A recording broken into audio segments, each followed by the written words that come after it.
નમસ્કાર। આજે હું આ વિડીયોની અંદર એવી ઘણી જ બધી ગેરમાન્યતાઓ અને ખોટી મેથડ્સ જે વિદ્યાર્થીઓ અત્યાર સુધી અપનાવી રહ્યા છે જ્યારે પણ એ ઇંગ્લિશ ભાષા શીખે છે અથવા તો આઈએલ્સ કે બીજી કોઈ ઇંગ્લિશ લેંગ્વેજ પરીક્ષાઓ આપે છે ત્યારે એ અપનાવતા આવ્યા છે।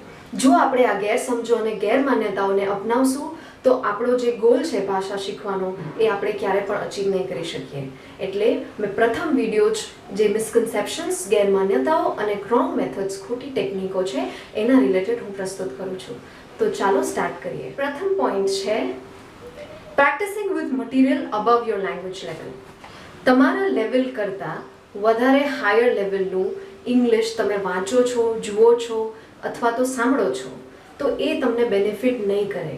કેમ કે જો તમે જે વાંચો છો, જુઓ છો, સાંભળો છો એમાંથી એટલીસ્ટ 50% વસ્તુ જો તમે નથી સમજી શકતા તો એ તમે જે પણ વાંચો છો કે જુઓ છો કે સાંભળો છો એ વ્યર્થ છે।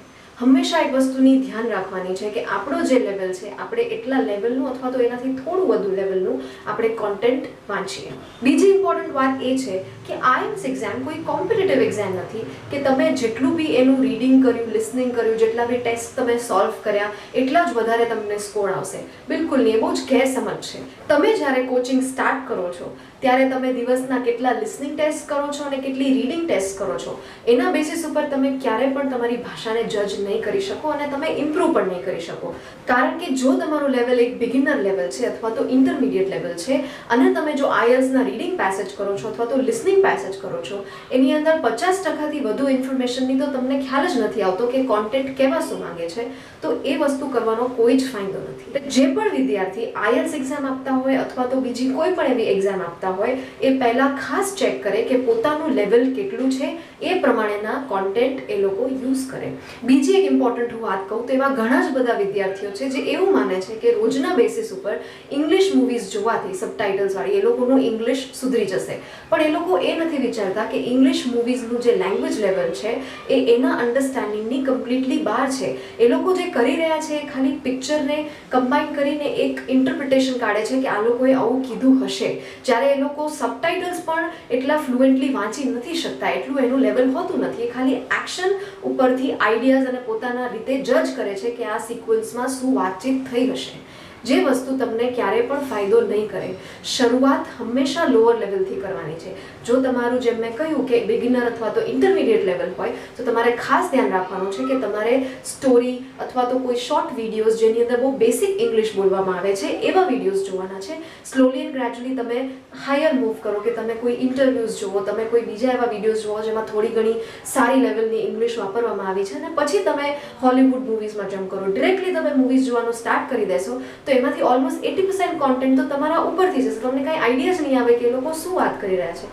So that would be a complete waste of your time અને જે એફર્ટ્સ તમે નાખો છો એ પણ વેસ્ટ જશે।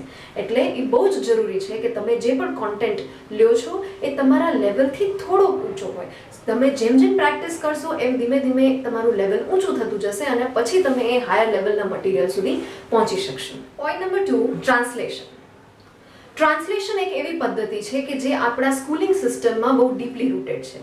જ્યારે આપણે શરૂઆત કરી ઇંગ્લિશ ભાષા શીખવાને ત્યારે આપણે ટ્રાન્સલેશન પદ્ધતિ શીખવાડવામાં આવી હતી। હવે આપણે એ ભૂલી ગયા છીએ કે ટ્રાન્સલેશન પદ્ધતિ છે એ શરૂઆતી ધોરણ પર જ્યારે આપણે ભાષાને ઇન્ટરપ્રેટ કરતા શીખીએ છીએ, નવા શબ્દોને ઓળખતા શીખીએ છીએ ત્યારે એ ઇમ્પોર્ટન્ટ છે અને ત્યાં સુધી જ ઇમ્પોર્ટન્ટ છે।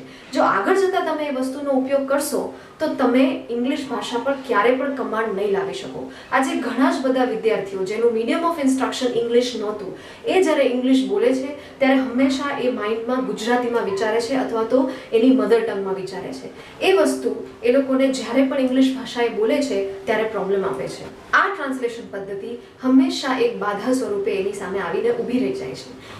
એ ભૂલી જાય છે કે ટ્રાન્સલેશન એક એવું વ્યક્તિ કરી શકે જેનો કમાન્ડ બંને ભાષા ઇંગ્લિશ અને એની મધર ટંગ બંનેમાં બહુ જ સારો કમાન્ડ હોય છે, એવા જ લોકો ટ્રાન્સલેશન કરી શકે છે। પણ જો તમે કોમન ડે ટુ ડે કોન્વર્ઝેશન્સમાં જો વિચારશો ગુજરાતીમાં અને ટ્રાય કરશો ઇંગ્લિશમાં ટ્રાન્સલેટ કરીને બોલવાની તો તમે ક્યારે પણ અચીવ નહીં કરી શકો તમારો ગોલ ઇંગ્લિશ લેંગ્વેજ શીખવાનો। તો એ બહુ જ ઇમ્પોર્ટન્ટ છે કે તમે ઇંગ્લિશમાં વિચારો અને તમે ઇંગ્લિશમાં બોલો। ટ્રાન્સલેશન પદ્ધતિ એ શરૂઆતના લેવલ પર બરોબર છે, પણ જેમ જેમ તમે પ્રોગ્રેસ કરો છો, ભાષા શીખો છો એમ તમારે એ પદ્ધતિથી દૂર જવાનું છે। ઘણા બધા એવા એજ્યુકેશનલ ઇન્સ્ટિટ્યૂટ છે જે આજે પણ સ્પોકન ઇંગ્લિશ કરાવતા હોય અથવા તો જે ઇંગ્લિશ શીખવાડતા હોય એમાં એ લોકો તમને પેરેગ્રાફ આપે છે ટ્રાન્સલેશન માટે. અત્યારે જ્યારે તમારું લેવલ ઓલરેડી એક લેવલ સુધી પહોંચી ગયું છે કે તમે સમજી શકો છો બેસિક ઇંગ્લિશ લેંગ્વેજ, તમને અમુક શબ્દો ઉપર કમાન્ડ આવી ગયો છે, ત્યારે જો તમે ટ્રાન્સલેશન પદ્ધતિ અપનાવશો તો તમે ક્યારે પણ ફ્લુએન્ટ તમારી ભાષામાં નહીં થઈ શકો. એટલે બહુ જ જરૂરી છે કે તમે ટ્રાન્સલેશન પદ્ધતિને છોડી દો.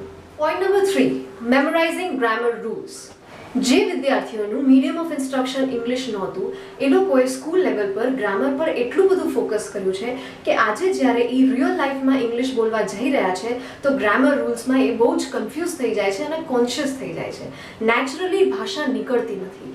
એટલે એ બહુ જ મહત્વનું છે કે વિદ્યાર્થીઓ સમજે કે ગ્રામર રૂલ્સ પર બહુ જ ફોકસ કરવાથી, ગ્રામર રૂલ્સને મેમરાઇઝ કરવાથી જો તમે એક્ઝામમાં પૂછાઈ રહ્યું છે ફિલ ઇન ધ બ્લેન્ક્સ તરીકે અથવા તો કોઈ એવા ટેસ્ટ તરીકે તમને ગ્રામર પૂછાઈ રહ્યું છે ત્યારે તમને જરૂરથી ઉપયોગી થશે.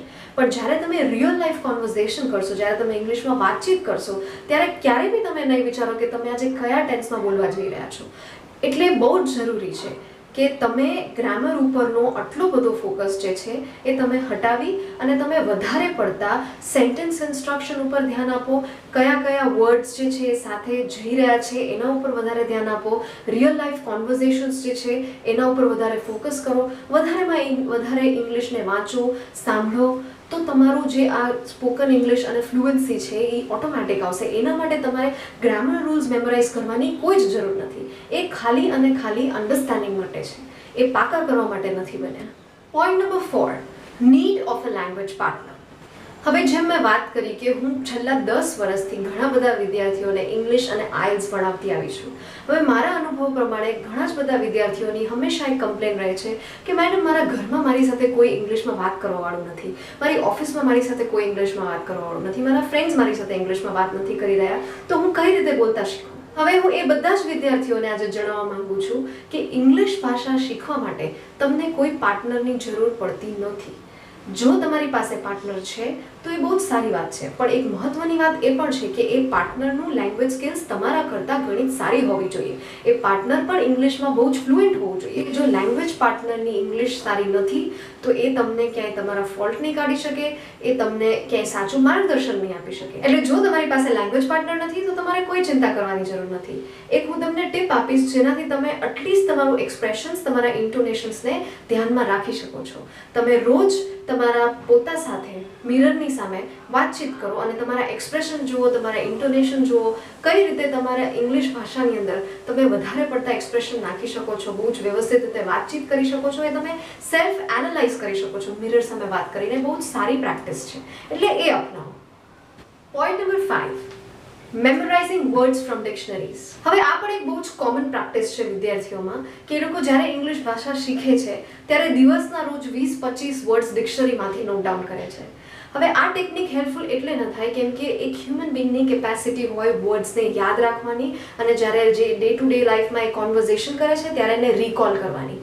જરૂરી નથી કે જ્યારે પણ એ બોલતા હોય ત્યારે બધા જ શબ્દો એના માઇન્ડમાં આવી જાય.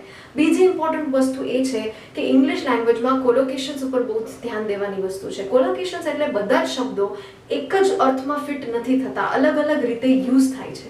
એટલે જે વર્ડનો ઓર્ડર છે એ તમારે અન્ડરસ્ટેન્ડ કરવું પડે. એક શબ્દનો મિનિંગ XYZ થતો હોય તો તમે બધી જ જગ્યાએ એ વર્ડને ફિટ નથી કરી શકતા. આ વસ્તુના કારણે જો તમે ડિક્શનરીમાંથી કોઈ બી શબ્દ મેમરાઇઝ કરશો, એનો મિનિંગ મેમરાઇઝ કરશો, જરૂરી નથી કે એનો વાક્યમાં તમે સાચી રીતે ઉપયોગ કરી શકો. એટલે બેટર છે કે તમે એક નોટબુક રાખો તમારી પાસે અને દિવસમાં તમને જે નવા શબ્દો સેન્ટેન્સમાંથી મળે છે અને તમને એનો અર્થ ખબર નથી, તમે ડિક્શનરીમાં એનો મિનિંગ જુઓ છો અને પછી નોટ ડાઉન કરો છો, એ પ્રેક્ટિકલ લર્નિંગ લેસન હશે. બીજું કે તમે કોઈને બોલતા સાંભળ્યા છે ઇંગ્લિશમાં તો એના બોલતા ટાઈમે પણ જે તમે નવા શબ્દો આવ્યા છે એ પણ તમારે નોટ ડાઉન કરવા જોઈએ. આ રીતે તમે તમારી વોકેબ્યુલરીને બિલ્ડઅપ કરી શકો છો. Point number 6, focusing on only one area of language. જ્યારે પણ વિદ્યાર્થીઓ ભાષા શીખે છે ત્યારે ઘણીવાર એ લોકો એવું માનતા હોય છે કે એક લેવલની પ્રેક્ટિસ કરવાથી એ લોકો બોલતાય શીખી જશે, લખતાય શીખી જશે અને સમજતા પણ શીખી જશે. જરૂરી નથી, કેમ કે જો તમે કોઈ લેંગ્વેજના એક જ એરિયામાં ફોકસ કરો છો તો બીજા એરિયા તમારા વીક રહે છે.